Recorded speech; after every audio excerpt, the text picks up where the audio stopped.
The danger sometimes when you get into a pattern of working that you begin to imitate yourself. Is that a danger? I think it can be, yeah, definitely. I think that can happen. I think that's quite a difficult one actually, because you can not know how to break free of that as well, you know.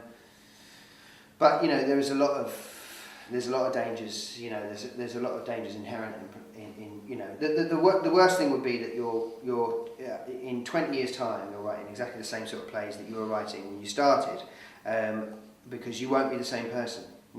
How do you set those challenges for yourself to push yourself as a playwright?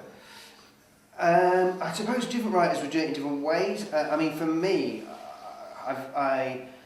when I was starting out, my view was that writing a play was about learning something it was about two things: about learning something about playwriting, but also about saying the thing that I felt needed to be said by me more than anything else. So you need to say the thing that if you were never going to say another thing to another person, this is the thing that you would say. You've got to say the thing that you think is more important than anything else. And you know, there's no good saving stuff for later. You've got to trust that later's going to be fine.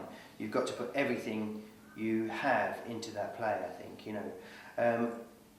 I think the other side of it, I mean, for me, I'd sort of say to myself, what don't I know about playwriting? So, you know, if I hadn't written a realistic play, for example, I'd try and write a realistic play.